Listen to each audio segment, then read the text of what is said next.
AEW Dynamite starts off with an eight-man All-Star Tag Team match between Mark Briscoe, Speedball Mike Bailey, Kevin Knight, and Will Ospreay, if I'm not mistaken.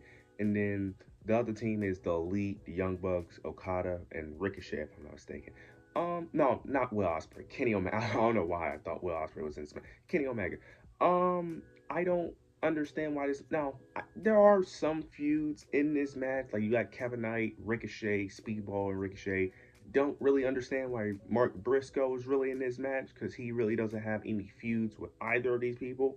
You do got Kenny Omega versus the Elite. So there are some feuds here, but this was just very forced because none of these feuds are interacting with each other. It was just a bunch of people who are somewhat feuding with each other just put together. Like I don't understand why we this is it was a good match. It was a fun match, but it was just very unnecessary. And this went 30 minutes. Like, oh my god. Like I don't Tony Khan knows how to just book a random match and just make it go on for a very long time. I just don't understand it. But this match, the match was good. It's a good match as you expect with all the members in the ring, but it was an unnecessary match. It just made no sense.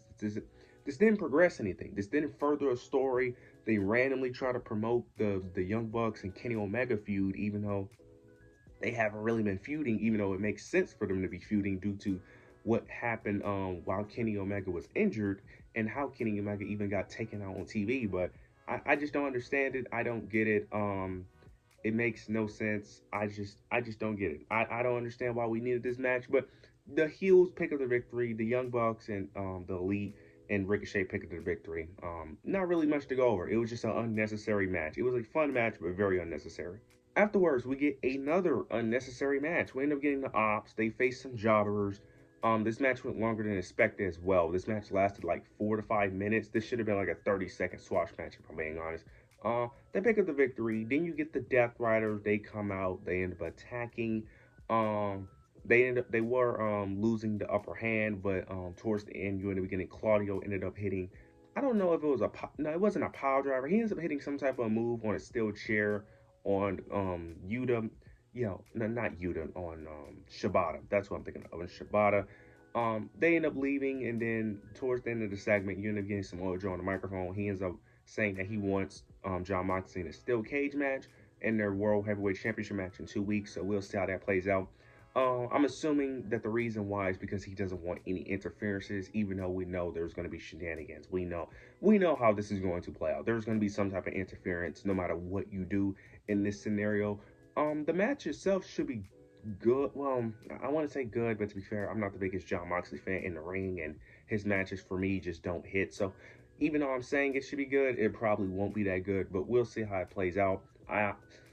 I like that Samoa Joe is back in the world title picture, so that's good. I just wish it wasn't anything involving the Death Riders, because the Death Riders is just so boring in general. But we're getting closer to All In, even though we still got some ways to go. We still got, well, yeah, because it's still April right now. We still got 3 more months until July, so we still got some time. But let's just hope these are very fast 3 months, because I just can't wait to July already for this storyline to be over, to be honest. Afterwards, when we get Tony Storm versus I don't even know who she faced. I'm just gonna be honest. It was an eliminator match. I'm gonna be honest. Why do we have eliminator matches? Now, you guys let me know. Has it ever been a case where someone won an eliminator match and then wins the AEW championship? Because to me, it's the dumbest logic ever. Why do you have to face the world champion, not for the title, beat her or him, and then get a title match? That makes no sense. You might as well just have a number one contendership match. I don't understand that logic of beating the champion and then you have to beat them again in order to win. That is the dumbest thing ever. I don't understand it. Let me know if has that ever happened in AEW where someone wins an eliminator match and then they wins the next. Like, I don't understand it. It makes no sense. Like, I hate eliminator matches because we all know the champion is not going to lose the eliminator match. And even I don't even think I ever seen someone lose an eliminator match in the time I watch AEW. Maybe they have, and maybe they end up I don't know. But if they're never going to win the AEW championship in the second match, then don't have the eliminator match. It's just pointless. It makes no sense. But after the match, you get Mercedes. She comes out, talks some trash, basically talks about her being at All In eventually is going to win the AEW World Championship. Then you end up getting Jamie Hayter. She comes out, she attacks Mercedes, but Mercedes ends up escaping, and then you end up getting a stare down between Tony Storm and Jamie Hayter. This was an okay segment. It was fine for what it was. We all know the end goal here is, which is Mercedes winning, probably at All In, most likely. Yeah. It honestly would even make sense for her to lose at this point due to how she's booked.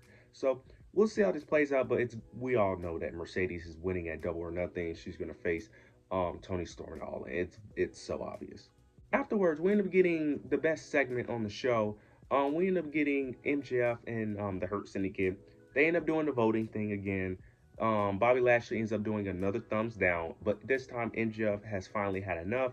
He's tired of Bobby Lashley. He doesn't understand why Bobby doesn't like him and why he keeps treating him the way he does. He gets in Bobby Lashley's face, but Bobby Lashley ends up he attacks him, but he didn't like body slam or anything. He just ends up shoving MJF towards the ropes, and he's like holding him, like he's like not choking him out, but damn near choking him out. And MJF is basically pleading for his life for Bobby not to hurt him. And Bobby ends up saying that MJF needs to prove that he can hurt people. And then they leave the ring. Okay, this is interesting, but at the same time, I am confused on the end goal here because if the end goal is for MJF and the Hurt Syndicate to join forces, like I said, I don't know how that pairing will work. And then if the end goal is for them not to be a group, who would be the heel and who would be the face if the end goal is for them to feud? Because right now, they're both loved by fans. And the issue is that I don't know if you want. Well, MJF is a heel technically, but MJF, he's a heel, but he's loved by fans, and he only gets heel heat when he forces being a heel. So, but based off of this story, MJF is more like a babyface in this story. If anything, it's the Hurt Syndicate that's more like heel. So it's like, would they be turning heel and then MJF's a babyface, or you gonna make him a tweener? It's very confusing. I'm interested to see where it goes, but now the reasoning that Bobby Lashley gave that he wants MJF to prove he can hurt people. I mean, it's MJF. I think he has a track record of doing that, especially with him being world champion. Now, he doesn't do it in the way that the Hurt Syndicate will do it, but I think he has a decent enough track record of doing the thing that Bobby Lashley wants him to do. But we'll see how this plays out. Now, I'm assuming he's going to attack somebody probably to prove he can hurt somebody. Now, who is he going to attack or who is he going to have a match with? That's unknown, and we'll see how that plays out. But this is one of the more interesting things on AEW. It's one of the only bright spots on this show, unfortunately. Now we get the main event: Hangman Adam Page versus Kyle Fletcher, semifinals of the Owen Hart tournament.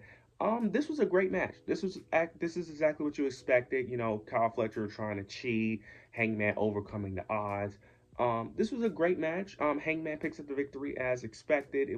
No one expected Kyle Fletcher to win. Plus, we did not need another Will Ospreay Kyle Fletcher match. As much as I like the rivalry and I like the matches, you're not going to run a fourth match between them. Great match. Hangman picks up the victory. He's going to Double or Nothing to face Will Ospreay, where we know Will Ospreay would absolutely, well, it's somewhat unpredictable, I guess, because I could see a world where Hangman wins, but it's probably going to be Will Ospreay that wins and finally wins the AEW World Championship. Overall, though, this show was very boring and lifeless. Outside of the main event and outside of the Hurt Syndicate, everything that was on the show was very boring. It just felt very lifeless. It was very little to no direction, little to no stories really advancing. This show was just really not that good, not that entertaining. But you guys let me know your thoughts and opinions down below. Make sure you like, comment, subscribe. But yeah, that's it.